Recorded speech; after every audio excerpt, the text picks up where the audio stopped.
Shalom de Deus, amadas, tudo bem? Eu sou a Leia Fernandes e esse é o Bíblia Simples. Hoje vamos continuar a nossa leitura cronológica da Bíblia no capítulo 40 de Gênesis. Vamos até o capítulo 42. José na prisão interpreta 2 sonhos. Passadas estas coisas, aconteceu que o copeiro e o padeiro do rei do Egito ofenderam seu senhor, o rei do Egito, o faraó.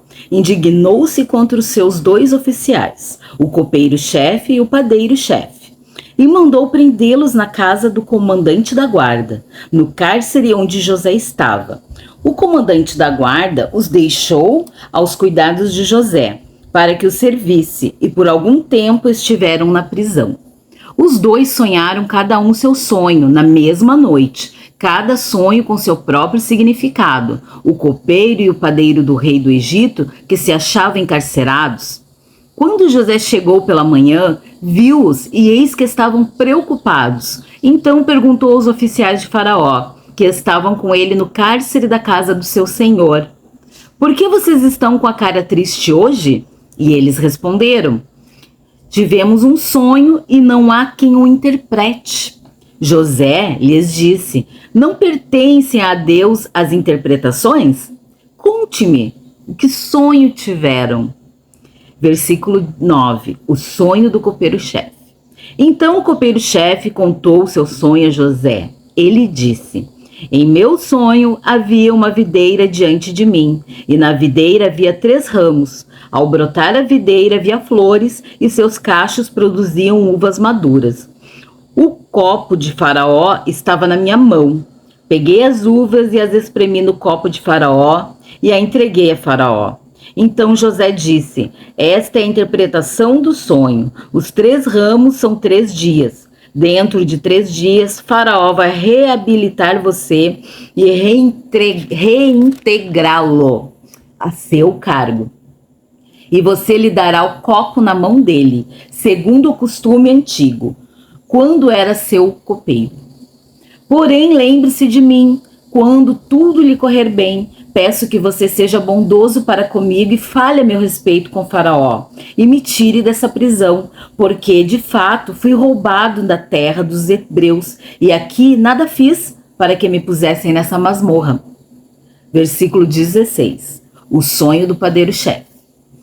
Vendo o padeiro-chefe que a interpretação era boa, disse a José: "Eu também sonhei, e eis que 3 cestos de pão branco estavam sobre a minha cabeça. No cesto mais alto havia todo tipo de comida que um padeiro faz para Faraó, e as aves comiam do cesto que estava sobre a minha cabeça." Então José disse: "Esta é a interpretação do sonho. Os 3 cestos são 3 dias. Dentro de 3 dias, Faraó vai mandar cortar a sua cabeça e pendurá-lo numa árvore, e as aves comerão a sua carne." No 3º dia, que era aniversário de nascimento de Faraó, ele deu um banquete a todos os seus servos, e no meio destes reabilitou o copeiro-chefe e o condenou o padeiro-chefe. Reintegrou o copeiro-chefe no seu cargo, no qual dava o copo na mão de Faraó, mas mandou enforcar o padeiro-chefe, como José havia interpretado. Porém, o copeiro-chefe não se lembrou de José, esqueceu-se dele. Capítulo 41. José interpreta os sonhos de Faraó. Passados 2 anos completos, Faraó teve um sonho, e eis que estava em pé junto ao rio Nilo. Do rio subiam 7 vacas de boa aparência e gordas, e pastavam no meio de juncos. Após elas subiam do rio outras 7 vacas, de aparência feia e magras, e pararam junto às primeiras, na margem do rio. As vacas de aparência feia e magras engoliam as 7 vacas de boa aparência e gordas. Então Faraó acordou, tornando a dormir, sonhou outra vez. De uma só haste saíam 7 espigas cheias e boas, e após elas nasciam 7 espigas mirradas e queimadas pelo vento leste. As espigas mirradas devoravam as 7 espigas grandes e cheias. Então Faraó acordou. Tinha sido um sonho. De manhã, ao despertar muito perturbado, mandou chamar todos os magos do Egito e todos os seus sábios. Contou-lhes os seus sonhos, mas não havia ninguém que pudesse dar a interpretação. Então o copeiro-chefe disse a Faraó: hoje me lembro das minhas ofensas, quando o faraó ficou irado com seus servos e me pôs na prisão, na casa do comandante da guarda, a mim e ao padeiro-chefe. Tivemos um sonho na mesma noite, eu e ele. Sonhamos e cada um tinha um sonho do seu próprio significado. Achava-se conosco um jovem hebreu, escravo do comandante da guarda. Contamos a ele os nossos sonhos e ele nos deu a interpretação, a cada um segundo o seu sonho. E tal como nos interpretou, assim aconteceu. E eu fui restituído ao meu cargo e o outro foi enforcado. Então o faraó mandou chamar José e o fizeram sair às pressas da masmorra. Ele se barbeou, mudou de roupa e foi apresentar-se a Faraó. E este lhe disse: tive um sonho e não há que eu interprete. Porém ouvi falar a respeito de você que, quando ouve um sonho, é capaz de interpretá-lo. José respondeu: isso não está em mim, mas Deus dará a resposta favorável a Faraó. Então o Faraó disse a José: no meu sonho eu estava em pé na margem do Nilo, e eis que subiam dele 7 vacas gordas e de boa aparência, e pastavam no meio dos juncos.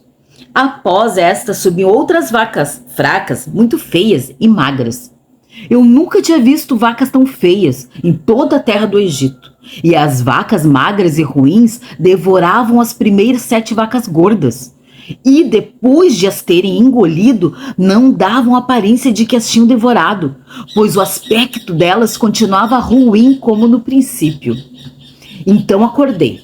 Depois vi em meu sonho que 7 espigas saíam da mesma haste, cheias e boas. Depois delas nasceram 7 espigas secas, mirradas e queimadas pelo vento leste. As 7 espigas mirradas devoravam as 7 espigas boas. Contei isso aos magos, mas ninguém foi capaz de me dar uma interpretação. Então José respondeu: o sonho de Faraó é apenas um. Deus revelou a Faraó o que ele vai fazer. As 7 vacas boas serão 7 anos, as 7 espigas boas também 7 anos. O sonho é um só. As 7 vacas magras e feias que subiam após as primeiras serão 7 anos, bem como 7 espigas mirradas e queimadas pelo vento leste serão 7 anos de fome. Esta é a palavra, como acabo de dizer a Faraó. Deus manifestou a Faraó o que ele vai fazer. Eis que vem 7 anos de grande abundância por toda a terra do Egito. Depois virão 7 anos de fome. Toda aquela abundância será esquecida na terra do Egito e a fome consumirá a terra. E não será lembrada a abundância na terra, por causa da fome que seguirá, porque será gravíssima. O sonho de Faraó foi repetido, porque a coisa é estabelecida por Deus, e Deus se apressa em fazê-la. Agora, pois, Faraó deveria escolher um homem ajuizado e sábio, e encarregá-lo de dirigir a terra do Egito. Faraó devia fazer isto: pôr administradores sobre a terra e recolher a 5ª parte dos frutos da terra do Egito nos 7 anos de fartura. Esses administradores deveriam juntar toda a colheita dos bons anos que virão, recolher cereal por ordem de Faraó, para mantimentos das cidades e guardá-lo em armazéns. Assim, o mantimento servirá para abastecer a terra nos 7 anos da fome que haverá no Egito, para que a terra não seja destruída pela fome. Versículo 37. José como governador do Egito. O conselho agradou a Faraó e a todos os seus oficiais. Então Faraó perguntou aos seus oficiais: será que poderíamos achar alguém melhor do que José, um homem em quem está o Espírito de Deus? Depois Faraó disse a José: visto que Deus revelou tudo isto a você, não há ninguém tão ajuizado e sábio como você. Você será o administrador da minha casa, e todo o meu povo obedecerá a sua palavra. Somente no trono eu serei maior do que você. E Faraó disse mais a José: eis que eu o constituo autoridade sobre toda a terra do Egito. Então Faraó tirou o seu anel de sinete da mão e o pôs no dedo de José. Mandou que o vestissem com roupas de linho fino e lhe pôs no pescoço um colar de ouro. E o fez subir na sua segunda carruagem e clamavam diante dele: inclinem-se todos. Desse modo, deu-lhe autoridade sobre toda a terra do Egito. E disse ainda a Faraó a José: eu sou Faraó, mas sem a sua ordem ninguém poderá fazer nada em toda a terra do Egito. E Faraó chamou José de Zafenate Paneia. Ele deu por mulher Asenate, filha de Potífera, sacerdote de On. E José percorreu toda a terra do Egito. José tinha 30 anos de idade quando se apresentou a Faraó, rei do Egito, e andou por toda a terra do Egito.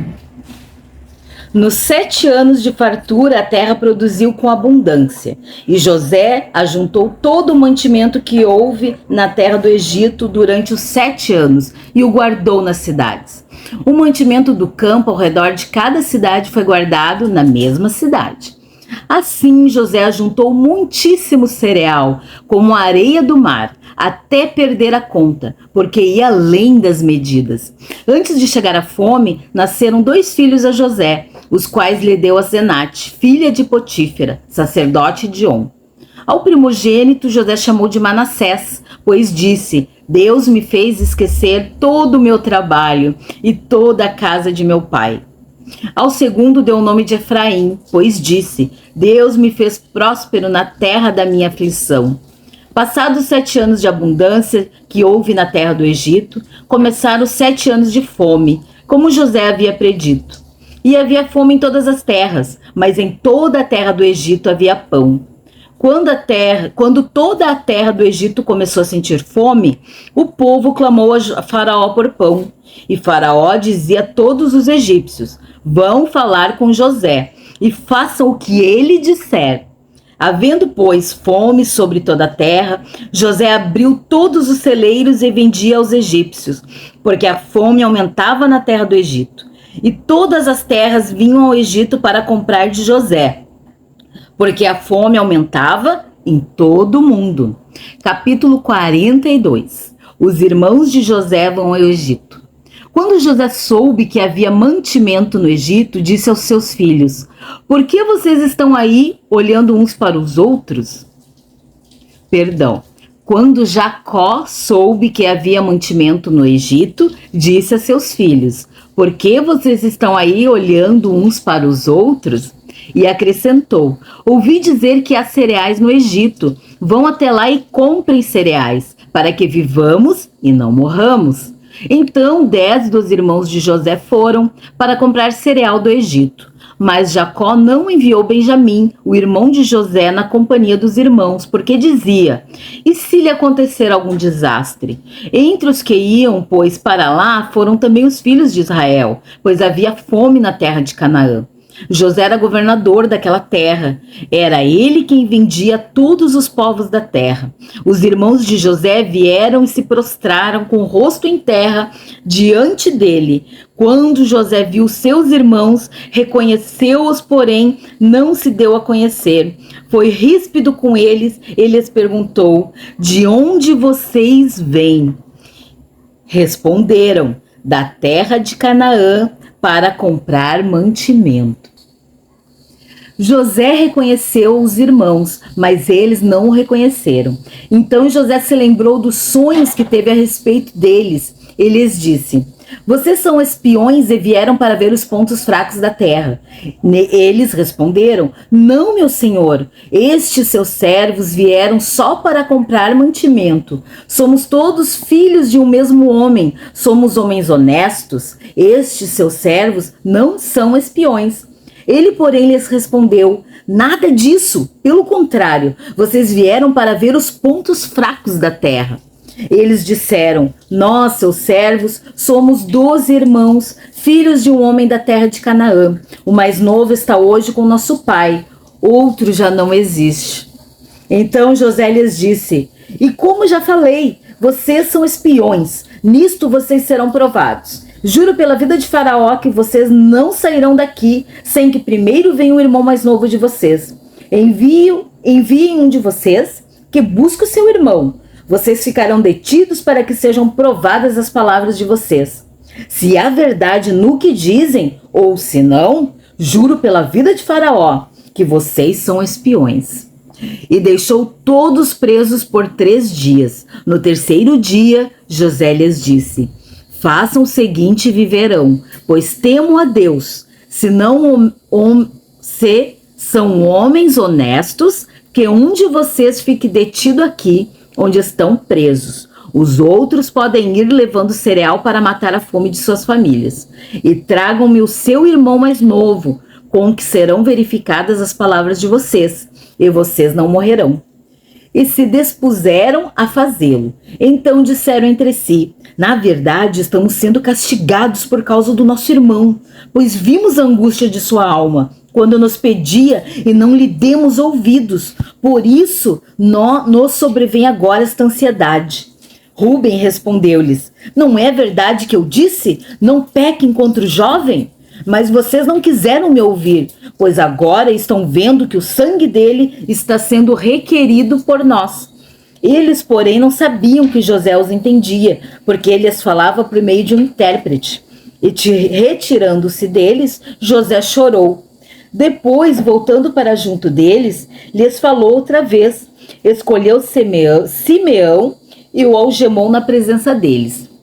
Versículo 25. Os irmãos de José regressam do Egito. José ordenou que eles enchessem de cereal sacos. Eles restituíssem o dinheiro a cada um no saco de cereal e o suprissem de comida para o caminho. E assim foi feito. E carregaram o cereal sobre seus jumentos e partiram dali. Quando um deles abriu o saco de cereal para dar de comer ao seu jumento na estalagem, encontrou o dinheiro na boca do saco de cereal. Então disse aos irmãos: devolveram o meu dinheiro, está aqui na boca do saco de cereal. O coração dos irmãos se encheu de medo e, tremendo, entreolhavam-se dizendo: o que é isto que Deus nos fez?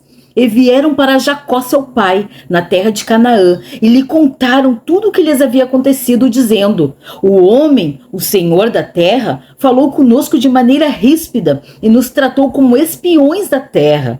Dissemos a ele: somos homens honestos e não espiões. Somos 12 irmãos, filhos de um mesmo pai. Um já não existe, e o mais novo está hoje com nosso pai na terra de Canaã. Então o homem, o senhor da terra, respondeu: nisto saberei que vocês são homens honestos. Deixe comigo um de seus irmãos, peguem o cereal para remediar a fome de suas casas e vão embora. Mas tragam-me o seu irmão mais novo. Assim saberei que vocês não são espiões, mas homens honestos. Então entregarei o irmão de vocês e vocês poderão negociar a terra. Aconteceu que quando foram despejar o cereal que havia nos sacos, cada um tinha sua trouxinha de dinheiro no saco de cereal. Ao ver as trouxinhas como um dinheiro, eles e o seu pai ficaram com medo. Então Jacó, o pai deles, disse: vocês vão me deixar sem filhos. José se foi, Simeão se foi, agora querem levar Benjamim. Todas essas coisas acontecem contra mim. Mas Rúben disse ao seu pai: o senhor pode matar os meus 2 filhos se eu não trouxer Benjamim de volta. Deixe que eu tome conta dele e o trarei de volta para o senhor. Mas Jacó respondeu: o meu filho não irá com vocês. O irmão dele está morto e ele é o único que ficou. Se lhe acontece alguma coisa, algum desastre no caminho, vocês farão descer os meus cabelos brancos com tristeza à sepultura. Aqui nós terminamos a nossa leitura de hoje. Continuamos amanhã no capítulo 43. Deus te abençoe.